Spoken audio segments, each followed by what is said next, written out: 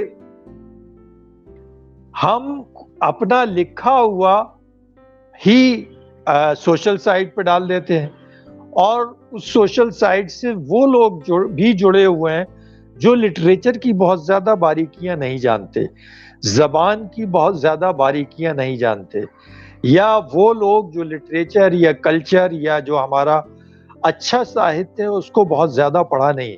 ان کو ایک شوق ہے کہ مجھے یہ لکھنا ہے اور مجھے اس پہ ڈال دینا ہے اور پھر لوگ بیٹھتے ہیں.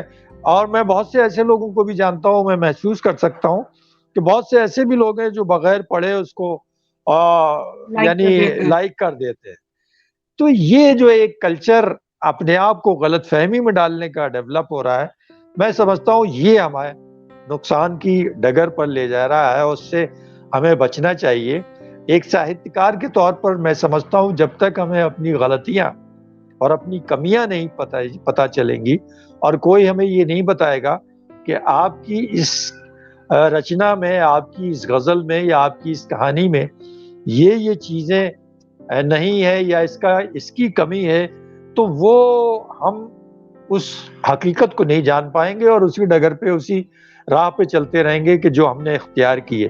اس لیے آج کے ماحول میں بھی بہت ضروری ہے کہ ہم پر کوئی انگلی اٹھانے والا ہو، ہم کو کوئی سمجھ کر ہماری کمی بتانے والا ہو، ادروائز ہم تو یہ ایک بہت بڑا احساس تھا. اور اس سے یقین جانیے جو خوشی ملتی ہے تو وہ ہمیں لگتا ہے کہ یہ ہماری اپنی ہے. اب موجودہ دور کی میں بات کروں، سائٹ کا زمانہ ہے، ہر کوئی نیٹ سے جڑا ہوا ہے اور جب سے لاک ڈاؤن ہوا ہے، اب مارچ سے 7-8 مہینے ہو گئے، لوگ آن لائن جڑے ہوئے ہیں. لیکن اس میں مجھے لگتا ہے کہ وہ خوشی ہمیں نہیں مل پا رہی ہے. اس کی وجہ یہ ہے کہ ہم اپنا لکھا ہوا ہی سوشل سائٹ پہ ڈال دیتے ہیں اور اس سوشل سائٹ سے وہ لوگ بھی جڑے ہوئے ہیں جو لٹریچر کی بہت زیادہ باریکیاں نہیں جانتے، زبان کی بہت زیادہ باریکیاں نہیں جانتے، یا وہ لوگ جو لٹریچر یا کلچر یا جو ہمارا اچھا ساہتیہ ہے اس کو بہت زیادہ پڑھا نہیں، ان کو ایک شوق ہے کہ مجھے یہ لکھنا ہے اور مجھے اس پہ ڈال دینا ہے، اور پھر لوگ بیٹھتے ہیں. اور میں بہت سے ایسے لوگوں کو بھی جانتا ہوں، میں محسوس کر سکتا ہوں کہ بہت سے ایسے بھی لوگ ہیں جو بغیر پڑھے اس کو یعنی لائک کر دیتے ہیں. تو یہ جو ایک کلچر اپنے آپ کو غلط فہمی میں ڈالنے کا ڈیولپ ہو رہا ہے، میں سمجھتا ہوں یہ ہمیں نقصان کی ڈگر پر لے جا رہا ہے، اس سے ہمیں بچنا چاہیے. ایک ساہتیہکار کے طور پر میں سمجھتا ہوں جب تک ہمیں اپنی غلطیاں اور اپنی کمیاں نہیں پتہ چلیں گی، اور کوئی ہمیں یہ نہیں بتائے گا کہ آپ کی اس رچنا میں، آپ کی اس غزل میں یا آپ کی اس کہانی میں یہ چیزیں نہیں ہے یا اس کی کمی ہے، تو وہ ہم اس حقیقت کو نہیں جان پائیں گے اور اسی ڈگر پہ، اسی راہ پہ چلتے رہیں گے کہ جو ہم نے اختیار کی ہے. اس لیے آج کے ماحول میں بھی بہت ضروری ہے کہ ہم پر کوئی انگلی اٹھانے والا ہو، ہم کو کوئی سمجھ کر ہماری کمی بتانے والا ہو. ادروائز ہم اس زندگی میں جیتے رہیں گے جو صرف تعریف کی ہے، اور اس میں حقیقت کا شائبہ، حقیقت کا شبہ بہت کم ہے. جی شمس جی، آپ نے جو ابھی سے باتیں بولی اس میں سے قریباً 2-3 سوال ہیں جو نکل کے آ رہے ہیں، اور میں ایک ایک کر کے وہ سب سوال پوچھوں گی. آپ کی اس بات نے مجھے بہت کچھ سوچنے کو مجبور کیا. پہلے سوشل سائٹ کو ہی لے کے چلتے ہیں. میں بھی سوشل سائٹ پہ ایکٹیو ہوں، اور اگر میں اپنی عمر کے لوگوں کو یا یواؤں کو دیکھوں تو آج کل بہت ایک ٹرینڈ ہو گیا ہے. آف کورس لاک ڈاؤن میں یہ ٹرینڈ بڑھا کہ لوگوں نے خوب شاعروں کو پڑھا، خوب آگے لکھا، خوب پوسٹ کیا. تو کہیں نہ کہیں ایک یہ بھی لگتا ہے کہ چلو شاعری ہے وہ زیادہ تر لوگوں تک پہنچ رہی ہے. لیکن ایک اور بہت انٹرسٹنگ جو رجحان میں، اور آپ اگری کریں گے کہ ہر دوسرا شاعر میر اور غالب کے نام سے چل پڑا. تو اس میں سوال یہ نکل کے آیا کہ ہمیں کیسے پتا چلے کہ اچھی شاعری کیا ہے، اچھی شاعری کی پہچان کیا ہو؟ اصل میں دیکھیے، ہم صرف شاعری پڑھ کر لوگوں کے بارے میں رائے بناتے ہیں، اور رائے اس وقت بنتی ہے کہ جب ہمیں اس شاعری کے فن سے واقف ہوں. اب مثال کے طور پر میں آپ سے عرض کروں کہ آج شاعری کو جس مادھیم اور جس میڈیم سے سمجھا جا رہا ہے وہ دیوناگری ہے. اور دیوناگری میں جب ہم غزل کی بات کرتے ہیں، جو غزل ہمارے یہاں عربی اور فارسی سے آئی ہے، اب اس کو جب ہم دیوناگری میں کہتے ہیں تو اس میں بڑی چیزیں ہیں. غزل میں جو لفظ استعمال ہوتے ہیں اس طرف میں آپ کو لے جاتا ہوں. ابھی مجھ سے ایک ہفتے پہلے کوئی مجھ سے پوچھ رہا تھا کہ سر، یہ اس غزل میں قافیہ، اثر اور سر، یہ اس کا ایک ہی ہے سر. تو اس کو آپ کس طرح سے ڈیفائن کریں گے؟ اس میں قافیہ تو اثر، جب اصل میں یہ لفظ ہیں دونوں اردو کے. اثر میں جب ہم کہتے ہیں تو الف سے اور رے کا استعمال ہوتا ہے، جس کا مطلب ہوتا ہے پربھاؤ. لیکن ہندی میں جب لکھیں گے تو آ سا را ہوگا. یہ اسی طرح سے جب اردو میں ہم سر لکھیں گے تو سین رے ہوگا. تو سر یعنی ہمارے جسم کا حصہ جو سر ہے وہ آئے گا، اور اثر میں پربھاؤ والا سر آئے گا. لیکن ہندی میں جا کے دونوں ایک ہی طرح سے سر لکھے جاتے ہیں، سارا، اس کے آگے آ اثر، اور ہندی میں سر لکھیں گے سر. یہ جو چھوٹی چھوٹی باریکیاں ہیں تو ہمیں اس کی ان باریکیوں کی طرف جانا. دیکھیے نا، جب ہم انگریزی پڑھتے ہیں، انگریزی لٹریچر سے جوڑتے ہیں، تو ہم انگریزی کی وہ تمام گرامر کو سمجھنے کی کوشش کرتے ہیں کہ جو صحیح طور سے ہمیں انگریزی زبان کو سیکھنے کے لیے جاننا چاہیے. اگر ہم نہیں جانیں گے تو صحیح انگریزی نہیں پڑھ سکتے. ہم زبان اردو اور ہندی دونوں ایک ہی زبانیں، اسکرپٹ دونوں کی فارسی ہے، ایک دیوناگری ہے، لیکن بولنے میں کوئی فرق نہیں ہے. لیکن فارسی اسکرپٹ میں آپ کو بتاؤں ڈال نہیں ہے، ڈال جس کو ڈی کہتے ہیں، ڑے جی نہیں ہے اور زال نہیں ہے، سے نہیں ہے، چے نہیں ہے. جو دیوناگری میں جب ہم آ جاتے ہیں تو ہم چاند کہہ سکتے ہیں اور ڑے استعمال کر سکتے ہیں، ڈال استعمال کرتے ہیں. تو ان چیزوں کی باریکیوں کی طرف جاننا ہمارا بہت ضروری ہے، اور جب تک ہم یہ نہیں جانیں گے تو وہ فرق ہم اس کو نہیں جان پائیں گے.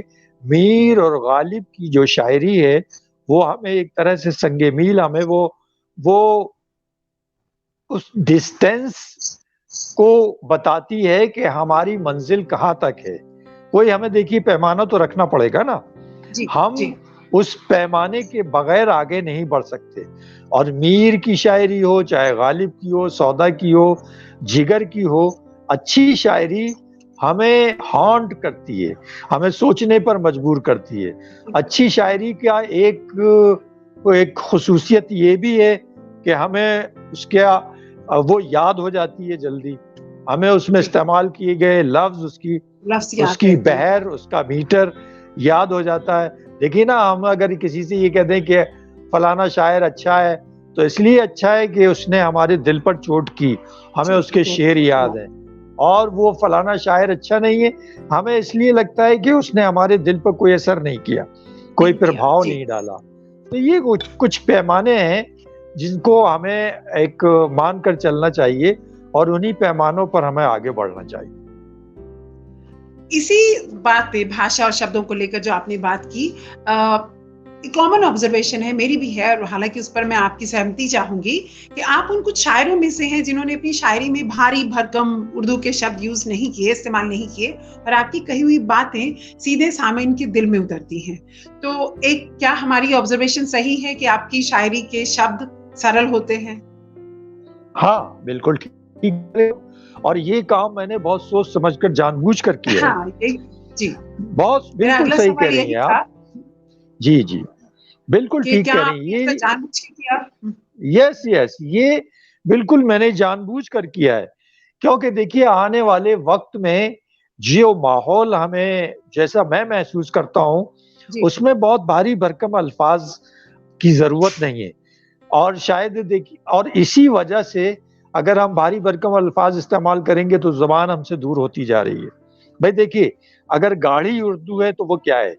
وہ اردو نہیں ہے، وہ ہندوستانی نہیں ہے، وہ پرشین ہے، فارسی پرشین. ہے. جی بالکل ٹھیک اسی طرح سے اگر گاڑی ہندی ہے تو وہ کیا ہے؟ وہ ہندی نہیں ہے، سنسکرت ہے، وہ سنسکرت ہے. ہمیں ایک ایسی زبان میں لوگوں سے بات کرنی ہے کہ جو ہمارے درمیان کی ہو. اب مثال کے طور پہ میں آپ کو ایک چھوٹا سا واقعہ بتاؤں کہ میں نے کہیں کسی کہانی میں پڑھا تھا کہ کوئی صاحب، ان کو کوئی شکایت ہو گئی اور وہ کسی حکیم صاحب کے پاس گئے، انہوں نے نسخہ لکھ دیا اس پر کہ حلطیت کا ضماد کرو، یہ لے جائیے اور حلطیت کا ضماد کرو. اب وہ لے کے گھر آ گئے اور پوچھتے رہے کہ یہ کیا ہے، بہت سے لوگ نہیں سمجھ پائے، اور آخر میں پھر انہیں حکیم صاحب کے پاس گئے. انہوں نے کہا صاحب یہ دوا مل نہیں رہی ہے، اور میں نے کئی لوگوں سے پتہ کر لیا. تو انہوں نے کہا بھائی یہ ہلدی ہے، ہلدی کہیں بھی مل جائے گی آپ کو، اس کا لیپ کریے پیس کے. میں نے یہ لکھا کہ ہلدی کا لیپ کرو. حلقیت کا جماعت کرو. ہاں انہوں نے لکھا حلطیت کا ضماد کرو. اب یہ زبان آج کے ماحول میں اگر آپ بولیں گی، اگر آج کے ماحول میں اس زبان میں شاعری کروں گا تو کتنے لوگ سمجھنے والے ہیں، کتنے لوگ اسے فالو کرنے والے ہیں. اس لیے وہی زبان آگے کام آئے گی، وہی زبان آگے یاد کی جائے گی، استعمال میں آئے گی. آپ دیکھیے ہمارے اس دور کے جو اچھے شاعر ہیں اس میں چاہے آپ ڈاکٹر بشیر بدر کو لے لیجئے، ہاں چاہے شاعر بہت سارے. ندا فاضلی کو لے لیجئے، چاہے آپ احمد فراز کو لے لیجئے. احمد فراز نے تو 20% فارسی کے لفظ استعمال کیے ہیں، لیکن پھر بھی ان کی وہ شاعری جو گائی گئی ہے گلوکاروں کے ذریعے وہ بہت آسان اور بڑی جنرل شاعری ہے. آپ غالب کو لے لیجئے، غالب کی فارسی میں 7 دیوان ہیں، غالب کے جی فارسی زبان میں 7 دیوان ہیں، لیکن اور وہ ایران میں پڑھائے بھی جاتے ہیں فارسی میں. لیکن ہندوستان میں ان کی 400 500 جو آسان زبان میں کہی گئی غزلیں ہیں انہی کی وجہ سے لوگ غالب کو غالب سمجھتے ہیں. آج کتنے لوگ ہیں جو فارسی جانتے ہیں؟ غالب ان کی آسان زبان کی ہی وجہ سے غالب جانا جاتا ہے. ان کی وہ شاعری جو مشکل ہے، یا اردو غزلوں میں بھی ان کے بھاری بھرکم الفاظ استعمال کیے گئے، وہ لوگوں تک نہیں پہنچتی ہے. اس لیے میں نے یہ جان بوجھ کر یہ طریقہ اپنایا کہ ہمیں وہ لفظ استعمال کرنے ہیں کہ جو لوگوں تک پہنچیں، لوگ سمجھیں. اب دیکھیے، میں نے جو شعر آپ کو ایک سنا تھا، میرے ایک دوست کو یاد ہے کہ سیدھی سی بات ہے جو مجھے جانتا نہیں، سیدھی سی بات ہے. ایک یہ بھی کہا گیا ہے ہماری کتابوں میں کہ ایک اچھے شعر کی پہچان یہ بھی ہے کہ آپ اس کی پروز نہ کر سکیں. اگر آپ کو زبان کا ارتھ بیان کرنے میں زور لگ رہا ہے اور اس کے لیے آپ کو لفظوں کے معنی تلاش کر رہے ہیں، تو یہ کہا گیا ہے کہ وہ شاعری بہت دور تک نہیں جا سکتی. تو میں نے یہ کوشش کی ہے کہ میری مصروں میں، میری غزلوں میں آسان لفظوں اور وہ لفظوں کہ جن کو عام بول چال میں، عام گفتگو میں استعمال کرتے ہیں، ہندوستانی ہوں، وہ ان کو چاہے اردو سمجھ لیا جائے یا ہندی، اور میں نے تو ہندی کے الفاظ بھی استعمال کیے ہیں.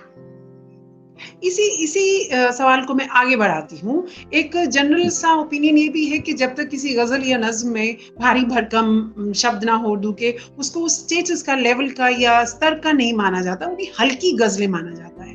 تو اس بارے میں آپ کا کیسا انوبھو رہا؟ نہیں، ایسا نہیں ہے. یہ جو دور تھا وہ چلا گیا.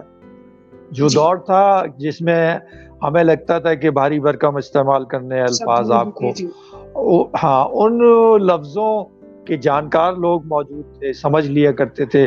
اب آج آپ بھاری بھرکم لفظ استعمال، مثال کے طور پر میں کوئی لفظ کہوں کہ میں یہ کہوں کہ اس غزل میں ابہام ہے، یا یہ غزل غیر مردف ہے، یا اس غزل میں آپ نثر ان کو کون سمجھے گا؟ غیر مردف، ابہام، یہ سارے لفظ اردو میں ہے اور اردو لٹریچر، اردو ٹیکنیک سے متعلق ہیں، لیکن ان کو کوئی نہیں سمجھنے والا ہے. آج ہم اپنی شاعری کو صرف اپنے لیے یا ان چند لوگوں کے لیے نہیں کہنا چاہتے جو ان لفظوں کو جانتے ہیں. وہ کتنے لوگ ہیں؟ 100 ہیں، 200 ہیں، 300 ہیں. لیکن وہ پوئٹری جو ماس تک جائے گی اور جو پہچان کرائے گی، اس کو اگر ان لوگوں کے لیے نہیں ہوگا تو وہ میں سمجھتا ہوں کہ وہ کتابی بن کے رہ جائے گی، اور اس کی طرف ہم لوگوں کو دھیان دینا چاہیے. جی، آپ نے بھاشاؤں کو لے کر ایک بڑی انٹرسٹنگ ڈسکشن شروع کر دی ہے، اور اسی کو لے کر میں اور آگے جاؤں گی. اگر ہم غزل کے اتہاس کی طرف چلیں، واپسی کی طرف، پیچھے کی طرف دیکھیں، اتیت کی طرف دیکھیں، تو غزل شروع میں فارسی میں لکھی جاتی تھی. اس کے بعد 1667 کے آس پاس ولی محمد علی آئے اور انہوں نے غزلوں کو اردو میں لکھنا شروع کیا. ان کو ایک نام بھی دیا گیا کہ وہ فادر آف اردو پوئٹری ہیں. اور اس کے بعد اردو اور غزل کا جو ایک خوبصورت سفر چلا، اس کو میر نے آگے چلایا. ایک کے بعد ایک شاعر جڑتے گئے، اردو غزلوں کی بھاشا ہو گئی. لیکن آپ کو کیا لگتا ہے کہ کیا غزلوں کو بھی بھاشاؤں کا اپنا ایریا وسترت کرنے کی، ایکسپینڈ کرنے کی ضرورت ہے؟ کہ غزل صرف ہندی میں غزل لکھنے والے لوگ بھی ہوئے. دشینت ایک نام ہے جو میرے ذہن میں آتے ہیں. پھر بھارتیندو ہریش چندر ہے جنہوں نے رسا کے نام سے لکھا. سوال یہ ہے کہ کیا غزلوں کے لیے بھی غزلوں کو بھی بھاشاؤں میں اپنا چھیتر، اپنا ایریا ایکسپینڈ کرنا چاہیے کہ وہ صرف اردو تک یا ہندوستانی تک سیمت نہ رہے؟ نہیں، یہ تو غزل تو بہت آگے چلی گئی میناکشی. یہ اب اردو غزل نہیں رہ گئی. اردو غزل نہیں، وہ زبان جو ہمارے کانٹیکٹ میں ہے. مثال کے طور پہ میں آج بتاؤں کہ یہ غزل جو پرشین سے آئی تھی اور اردو میں ہندوستان میں اپنائی گئی، آج تیلگو، تامل، کنڑ، ملیالم، اڑیا، بنگالی، تمام زبانوں میں، ہندوستان کی تمام زبانوں میں غزل کہی جا رہی ہے، اور ردیف اور قافیے کے ساتھ کہی جا رہی ہے. لیکن آپ یہ کہہ سکتی ہیں کہ اردو غزل کا میدان چونکہ اب ہندوستانی غزل کا ہو گیا ہے، اب وہ ہندوستانی کوئی ریجن نہیں ہے، کوئی علاقہ نہیں ہے, یہ تمام ان دلوں کی دھڑکن کا حصہ ہے کہ جو ہندوستانی جانتے ہیں, ہندوستانی بولتے ہیں, ہندوستان میں مثال کے طور پر آپ کیرلا چلے جائیے, وہاں پر آپ کو ایک ہندی اردو جس کو کہیے ہندوستانی بولنے والا مل جائے گا. تو غزل کا کمال اس لیے ہے کہ غزل ہر دل کی دھڑکن ہے, کسی بھی زبان کی ہو. دیکھیے غزل کے معنی کیا ہے؟ غزل کے معنی محبوب سے بات کرنے کے, ڈکشنری کے معنی یہ ہے. محبوب عورت بھی ہے اور کہا یہ گیا ہے کئی ڈکشنریوں میں تو یہ بھی لکھا ہے کہ عورت سے بات کرنے کے معنی غزل کے ہیں. تو یہ ہمیں بنیادی بات کو جاننا پڑے گا کہ غزل کا مطلب ہمارا یہی ہے. غزل جب ہم کہتے ہیں تو اس میں محبوب سے بات کرتے ہیں, لیکن زمانے کے ساتھ جس طرح سے یہ ٹرینڈ بدلا اور لوگ گل و رخسار اور کاکلوں سے باہر نکل کر اپنے زمانے کے ماحول کو جب انہوں نے غزل میں اپنایا تو اس کا جو کہنا چاہیے دائرہ, اس کا حلقہ, اس کا ایریا بڑھ گیا. آپ نے جو بات کہی تھی یہ وہیں پر آ گئی کہ آج غزل اسی لیے کہی جا رہی ہے ہر زبان میں کہ غزل کے کہنے کا جو پیٹرن ہے, جو طریقہ ہے, بڑا آسان ہے. 2 مصروں میں ایک بات کو آپ پورا کر لیتے ہیں. 5 شعر, 7 شعر, 6 شعر, 8 شعر, 10 شعروں میں اگر آپ کوئی بات کہہ رہے ہیں تو وہ گویا 10 خیال ہے, 10 باتیں ہیں ایک شعر میں. آپ اب جس کے لیے آپ کو نظم کہنی ہے, مثال کے طور پہ جس خیال کو لے کر آپ نظم جس خیال کو لے کر آپ نظم کہیں گی اس کے لیے آپ کو پورا ایک ماحول چاہیے اور پورا آپ کو وکیبلری چاہیے, آپ کو ایک کنٹینیوٹی چاہیے اس غزل کو, اس نظم کو کہنے میں. لیکن غزل آپ کو وہ خیال 2 مصروں میں دے دیتی ہے. اس لیے غزل کا حلقہ بڑا ہے اور آگے میں سمجھتا ہوں کہ ہماری پوئٹری, ہمارے لٹریچر میں اگر کوئی صنف, کوئی ودا بہت دور تک جانے والی ہے تو وہ غزل ہی ہے. آج پارلیمنٹ میں, اسمبلیوں میں, بڑے بڑے جلسے جلوسوں میں غزل کے شعر پڑھ کے لوگ پتہ نہیں کس طرح سے اپنے آپ کو ظاہر کرتے ہیں, اپنی بات کو کم لفظوں میں بیان کر دیتے ہیں. تو ظاہر ہے غزل کا کینواس تو بہت بڑا ہے. بڑی خوبصورت بات ہے کہ غزل اپنے چھوٹے سے دائرے میں بند کے نہ ایک کرانتی کی بھاشا بنے, بدلاؤ کی بھاشا بنے, ایک طریقہ بنے. یہ ایک بہت خوبصورت بات آپ نے کہی. آگے میں سوالوں کا سلسلہ جاری رکھتی ہوں. زندگی انوبھووں کا ایک اکٹھ ہے. آپ کے انوبھو ہی آپ کی زندگی کو ایک شیپ, ایک آکار دیتے ہیں. آپ کے انوبھو ہی آپ کے لیکھن کو بھی دھاردار بناتے ہیں. بابا بلے شاہ, والمیکی, رومی, گووند سنگھ, آپ کسی بھی کا نام لیجئے, انہوں نے اپنی زندگی کے انوبھووں کو لکھا, زندگی کے انوبھووں کے بوتے پر لکھا اور یہ جانے گئے, مانے گئے اور پوجے بھی گئے. اور یہ بھی کہا گیا ہے کہ سنا بھی گیا ہے کہ اچھا لکھنے کے لیے پڑھنا ضروری ہے. تو لکھنے کے لیے پڑھا جائے, کیا یہ ضروری ہے؟ اگر پڑھا جائے تو پھر کتنا پڑھا جائے؟ ہاں نہیں, یہ آپ نے بہت اچھا سوال کیا کہ لکھنے کے لیے پڑھنا بہت ضروری ہے. اور میں اس ریفرنس سے آپ کو پھر ایک قصہ سناتا ہوں. میں دلی یونیورسٹی سے ایم فل کر رہا تھا, یہ بات ہے 81-82 کی. تو وہاں میں جاتا تھا تو وہاں ایک ہمارے زبان کے لٹریچر کے ایک استاد تھے, رشید حسن خان. ہوا یہ کہ اس سے پہلے کی بات میں بتاتا ہوں. ایک اخبار نکلتا تھا دہلی سے اردو کا, جو اب تو نہیں آتا, بامبے سے ہی آتا ہے, انقلاب. اس کو انقلاب میں, اور 18 پیج کا 20 پیج کا اخبار تھا, بہت بڑا لیڈنگ نیوز پیپر تھا. تو میں دہلی یونیورسٹی میں اس زمانے میں پڑھ رہا تھا, شاعری وائری میں لوگ مجھے جاننے لگے تھے, دہلی میں اچھی خاصی پہچان بن گئی تھی. تو میرے ایک دوست تھے, وہ اس انقلاب اخبار میں ہر ہفتے کسی ینگ شاعر کا انٹرویو لیتے تھے.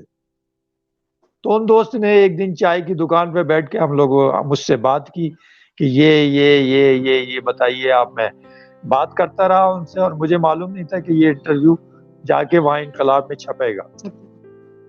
تو اس زمانے میں یاد ہو آپ کو راجیو گاندھی کی سرکار تھی اور اس میں رام جیٹھ ملانی جی ہر روز اخبار میں ہندوستان ٹائمز میں حکومت سے گورنمنٹ سے ایک سوال پوچھا کرتے تھے, وہ گویا کانگریس سرکار سے.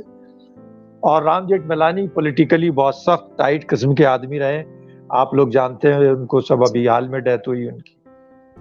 تو مجھ سے انہوں نے سوال کیا میرے دوست نے کہ آپ کو اردو کا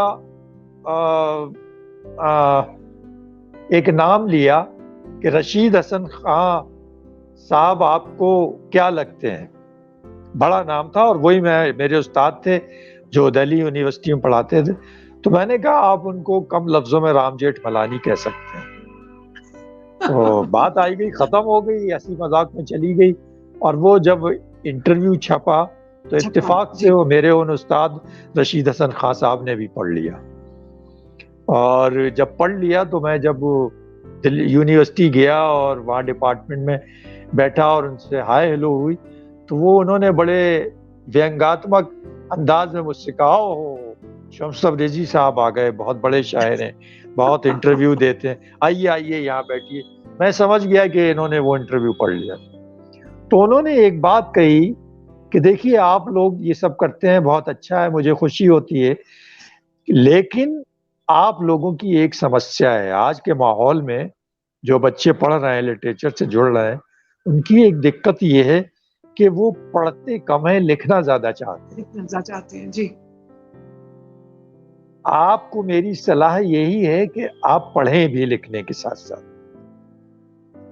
تو آپ کی بات کی تائید اس سے ہو گئی کہ آج سے 35 سال 40 سال پہلے میرے استاد نے یہ بات کہی تھی کہ لکھنے کے ساتھ پڑھنا ضروری ہے. اور پڑھنا اس لیے ضروری ہے کہ جب ہم اپنے موضوعات طے کرتے ہیں, تجویز کرتے ہیں, کتابیں چنتے ہیں, تو ظاہر ہے وہ ہمارے مزاج سے مطابقت رکھتی ہیں.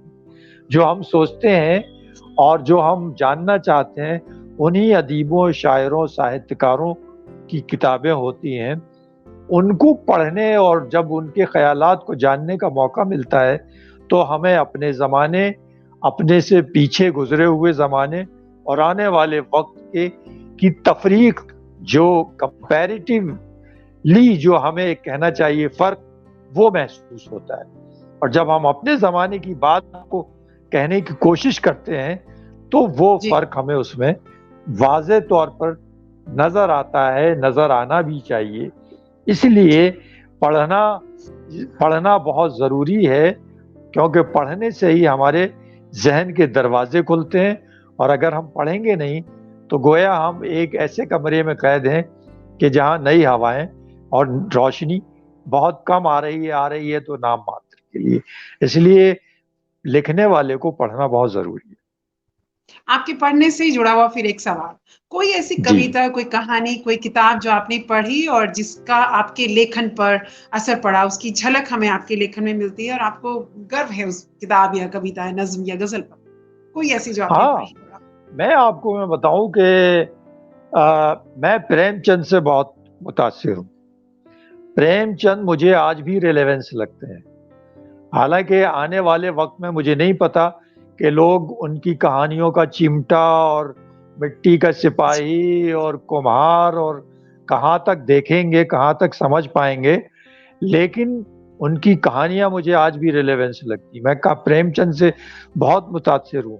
شاعری میں اگر بات کی جائے تو نذیر اکبر آبادی میرے فیوریٹ پوئٹ ہوں. حالانکہ میں غالب کا بھی بہت چاہنے والا ہوں, لیکن نذیر اکبر آبادی کی پوئٹری اگر آپ پڑھیں تو اس میں جو انہوں نے ووکیبلری استعمال کی ہے, جو ان کے یہاں ہندوستانیت ہے, جو ایک کمپوزٹ کلچر کا جو ماحول ان کی کوتاؤں میں, ان کی نظموں میں ملتا ہے, وہ ہمیں اپنی مٹی سے جوڑتا ہے, اپنے ہندوستان ہونے پر گرو محسوس کراتا ہے. یہ ایسی چیز ہے کہ ہمیں اس کو یعنی ایک طرح سے جاننے کا موقع ملتا ہے. اب جب آپ نذیر کی بات آ گئی ہے, جب لات چلے گا بنجارا, ان کی کیا خوبصورت نظم ہے. یا جب آدمی کے پیٹ میں جاتی ہے روٹیاں, پھولی نہیں بدن میں سماتی ہیں روٹیاں. اب یہ کیا ہے؟ آپ ان کی نظم یہ سنیے اور دیکھیے کہ روٹی کو انہوں نے کیا کیا. جب ایک بھوکا آدمی ہوتا ہے تو روٹی اس کو کیا کیا نظر آتی ہے. یہ جو کانسیپٹ ہے یہ بہت عام کانسیپٹ نہیں ہے. یہ قدرت انہی کو دیتی ہے کہ جن کے ذہن بہت وسیع, بہت بڑے ذہن والے لوگ ہوتے ہیں. یہ ہمیں اس کو محسوس اور سمجھنا چاہیے. پڑھنا, آپ کا یہ سوال پچھلے سوال سے جڑ جاتا ہے, اس لیے ہمیں پڑھنا بہت ضروری چاہیے. جی, اس کے ساتھ مجھے آپ یہ بھی بتائیے, آج کل بھی بہت نئے شاعر نکل کر آ رہے ہیں, مشہور ہو رہے ہیں, مشاعروں میں پڑھ رہے ہیں. تو آج کے دور میں آپ کی نظر میں کون سے ایسے نوجوان نئے شاعر ہیں جن کا لکھنا, جن کا پڑھنا آپ کو پربھاوت کرتا ہے؟ اور آپ کو کیا لگتا ہے کہ غزل کا, اردو, ہندی یا کسی بھی بھاشا کی غزل کا مستقبل کیا ہے؟ غزل تو دیکھیے ہمیشہ زندہ رہنے والی ودا ہے, ہمیشہ آگے جائے گی, کسی بھی زبان کی ہو. اور یہ جو ایک اس کا انداز ہے, غزل کا جو اپنا ایک اسٹائل ہے, وہ پچھلے 200-300 سالوں سے زندہ ہے. کہنا چاہیے کہ اردو جب پیدا ہوئی اس کے 10-20-50 سال کے بعد ہی غزل بھی آ گئی, اور غزل میں سدھار ہوتے ہوتے اور زبان میں بدلاؤ آتے آتے آج یہ زمانہ آ گیا ہے کہ غزل نے اپنے باغپن کو ابھی بھی اسی طرح سے کہنا چاہیے زندہ رکھا ہوا. یہ بہت بڑی بات ہے. تو غزل تو میناکشی ہمیشہ زندہ رہے گی, اور یہ آگے آنے والے وقت میں ہمیشہ اپنے نئے تجربے اور تازگی کے ساتھ برقرار رہے گی. اب رہا سوال آج کے ماحول میں کہ غزل کہنے والے کہاں تک اس کے نزدیک پہنچ رہے ہیں یا اچھے غزل گو کون ہیں, تو میں ہمیشہ ایک بات کہتا ہوں کہ اگر آپ کرتا پہنے ہیں تو کرتے کے ایک خاص انداز ہے اس کے سینے کا, اس کو استعمال کرنے کا, جسے نام کرتا دیا گیا ہے. آپ شرٹ کو کرتا نہیں کہہ دیتے. شرٹ کا اپنا ایک انداز ہے کہ بیچ سے کھلی ہوئی ہو اور اس میں کالر ہو. کرتے کا اپنا ایک انداز ہے کہ اس طرح کا لباس ہو, ڈھیلا ڈھالا ہو, آگے 2-3 بٹن ہو, گلا کھلا ہوا ہو اور آپ کو آرام دہ لگے. اسی لیے یہ چیزیں جب تک آپ نہیں سمجھیں گے تو کرتے کو کرتا ہم نے اس کے خاص انداز سے کہا ہے, شرٹ کو اس کو خاص انداز سے کہا ہے. اسی لیے غزل کو غزل ہم جب ہی کہیں گے جب اس انداز کو کوئی فالو کرے گا, اس کو سمجھے گا. بغیر سمجھے غزل کو کہنا, اور وہ میں سمجھتا ہوں کہ وہاں پر تھوڑی لوچ یا کمی آتی ہے. غزل اتنا آسان کام نہیں ہے. مثال کے طور پہ میں بیٹھا ہوں, میں کہہ دوں آپ آئے بھی اور گئے بھی تو, آپ آئے بھی تو گئے بھی تو, یہ جاتے جاتے بھی یہ بھی لے لیجئے. یہ دونوں مصرے ہیں, میٹر میں سب کچھ ہے, لیکن یہ غزل کا مصرع شعر نہیں کہے جا سکتے. آپ رواں ہیں, آپ کی طبیعت رواں ہے اور آپ مصرے کہہ رہے ہیں, اس کا مطلب یہ نہیں کہ غزل کہہ رہے ہیں آپ. غزل کے شعر کو کہنے کے لیے آپ کو تھوڑی تو محنت کرنی پڑے گی, اور وہ محنت اسی طرح سے ہوگی کہ آپ اس کے ڈکشن کو, آپ اس کی لفظیات کو, آپ اس کے مفہوم کو, آپ اس کے خاص انداز کو فالو کریں. اور جو لوگ ان کو فالو کر رہے ہیں آگے جا رہے ہیں, اور جو فالو نہیں کر رہے ہیں وہ ٹھیک ہے, جیسے بھی کہتے ہیں ان کو لگتا ہے تک بندی غزل کا شعر ہو گیا ڈال دیجئے. وہاں پر خرابی پیدا ہوتی ہے, اور وہاں پر ہمیں لگتا ہے کہ ابھی اس کو جاننے کے لیے بہت موقع ہیں اور لوگوں کو اس کے نزدیک پہنچنا چاہیے. آپ کی باتیں ان لوگوں کے لیے بہت اہم ہونے والی ہیں جو غزلیں لکھتے ہیں یا لکھنا چاہتے ہیں یا ایک سمجھ پیدا کرنا چاہتے ہیں. اب ہم تیزی سے اس انٹرویو کے خاتمے کی اور بڑھ رہے ہیں, اور میرے پاس آپ کے لیے کچھ انٹرسٹنگ سوال ہیں. پہلے مجھے یہ بتائیے کہ کوئی ایسی نظم یا غزل جو کسی اور نے لکھی اور آپ کو بہت پسند ہے, اور کہیں آپ کو یہ لکھتا ہے کہ کاش یہ میں نے لکھی ہوتی. ہاں, یہ میں نے آپ سے عرض کیا کہ میرے پسندیدہ شاعر جو ہیں وہ نذیر ہیں. اور نذیر کے لیے یہ کہا جاتا ہے, چونکہ میں لٹریچر کا اسٹوڈنٹ رہا ہوں, تو نذیر کو ان کے مرنے کے 100 سال 80 سال تک لوگوں نے ان کو شاعر نہیں مانا, اور ان کی غزلوں کو, ان کی نظموں کو اور ان کی رچناؤں کو یہ کہہ کر کے یہ بہت ہی, یہ کہنا چاہیے بہت ہلکے پھلکے لفظ استعمال کیے گئے ہیں. لیکن جیسے جیسے وقت گزرا, آج نذیر اپنی پہچان لٹریچر, نذیر اکبر آبادی پر آدھے درجن سے زیادہ پی ایچ ڈی ہو چکی ہیں, کئی یونیورسٹیز میں نذیر چیئرز ہیں. تو میں نذیر سے بہت متاثر ہوں. اب یہ میں نہیں ابھی کہہ سکتا کہ کوئی ایسی چیز لکھی گئی کہ میں کہوں کہ بھئی دیکھیے, ہر انسان کا اپنا ایک مائنڈ سیٹ ہوتا ہے. اگر یہ سمجھ لیا جائے کہ یہاں میں نے یہ چیز لکھ دی اور یہاں پر میں سمجھتا ہوں میں نے اپنا کام پورا کر دیا, تو میرا ایک ذہنی جو اسٹیٹس ہے, جو ایک ذہنی اونچائی ہے, وہاں سے پھر میں نیچے آنے لگوں گا. تو وہ چیز تو میں سمجھتا ہوں کہ میں نے سینکڑوں غزلیں کہہ دی, لیکن ابھی بھی میں اس شعر کی تلاش میں ہوں کہ جو آگے جا کر لوگوں کے منہ پر ہو اور وہ کہیں کہ یہ شمس تبریزی کا شعر ہے. چونکہ شاعر تو چلا جاتا ہے, آیا اس نے اپنا کام کیا, مرکب گیا, اس کی لیکھنی زندہ رہتی ہے, چاہے پروز ہو چاہے پوٹری. تو میں ابھی اس کی تلاش میں ہوں کہ شاید مجھ سے کوئی آدھا مصرع یا ایک شعر لکھ جائے اور میں یہ کہہ سکوں کہ بھئی ہاں لوگوں نے میرا وہ شعر پڑھا یا فلانی گفتگو میں اس کا ذکر کیا. تو یہ ایک پروسیس ہے, چلنے والا, آگے چل رہا ہے, چلتا رہے گا. شمس جی, ہمارے بھی, میں اور میرے کچھ ایسے بہت کلوز دوست ہیں جن کو نذیر اکبر آبادی بہت پسند ہے. حالانکہ سب نے غالب, میر, سب کو پڑھا, لیکن نذیر ہے. اور ایک سوال کہ اگر ہم آپ کو کسی غیر آباد, کسی نرجن دویپ پر جانے کے لیے کہیں اور آپ کو پرمیشن ہے کہ صرف آپ اپنے ساتھ 2 کتابیں لے جانا چاہتے ہیں, تو کون سی 2 کتابیں ہوں؟ میں غالب کا دیوان اور نذیر کا دیوان 2 لے کے جاؤں. اور نذیر کے نہیں, وہ تو نہیں, یہ ساری چیزیں چلتی رہیں گی. یہ تو دیکھیے, چائے کے بغیر میں رہ سکتا ہوں, لیکن میں شاعری کے بغیر زندہ نہیں رہ سکتا. غالب کو اس لیے لے کے جاؤں گا کہ انہوں نے اپنے وقت سے 500 700 1000 سال آگے کی بات کہی. ان کے وہ خیالات جتنے آج کہنا چاہیے ریلیونس ہیں, آنے والے وقت میں بھی اتنے ہی ریلیونٹ رہیں گے. اور نذیر کو اس لیے لے کے جاؤں گا کہ انہوں نے جو ووکیبلری استعمال کی, وہ ووکیبلری حالانکہ اس زمانے میں بہت نچلے استر کی ووکیبلری تھی, جو ہمارے عام دنچریا میں استعمال, اور خاص طور سے پوئٹری میں تو استعمال کی ہی نہیں جا سکتی, لیکن آج کے ماحول میں وہی ووکیبلری ہماری پوئٹری میں استعمال ہو رہی ہے, اور یہی ووکیبلری آگے زندہ رہنے والی چیز ہے. تو ظاہر ہے میں نذیر کے الفاظ, ان کی ووکیبلری سے اپنے خیالات کو وسیع بنانا چاہوں گا, اسی لیے غالب اور نذیر میرے ساتھ رہیں. جی, اور آپ اچھا لکھتے رہیں شمس جی, اور ہمیں آپ کا لکھا ہوا پڑھنے کو ملتا رہے, اور آپ کی ان باتوں سے ہمارے لکھنے پڑھنے والے کچھ اور سیکھیں. اس کے ساتھ ہی میں آپ کا بہت بہت شکریہ کرتی ہوں کہ آپ نے ہمارے لیے سمے نکالا. سوال میں نے بہت کم رکھے تھے, لیکن آپ کی باتوں سے باتیں نکلی اور سلسلہ لمبا چلتا گیا, اور لگ بھگ 50 منٹ باتیں کر چکے ہیں, اور اگر ہم باتیں کرتے رہے تو یہ سلسلہ تو انتہین ہے. اور ہماری WT میڈیا کی بہت شبکامنائیں آپ کے لیے کہ آپ وہ شعر, وہ غزل لکھیں جو آپ کے من کو تسلی دے کہ یہ وہ تھا جو میں نے لکھا.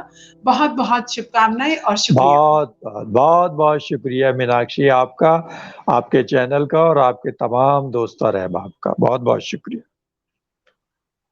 تو آج تھے ہمارے ساتھ اردو ادب کی دنیا کے عظیم شاعر شمس تبریزی سے. شمس جی سے ہم نے بات کی, شاعری کے الگ الگ پہلو کو جانا سمجھا, اور مجھے امید ہے کہ جو لوگ لکھنا پڑھنا چاہتے ہیں ان کے لیے بات چیت بہت ضروری ہوگی.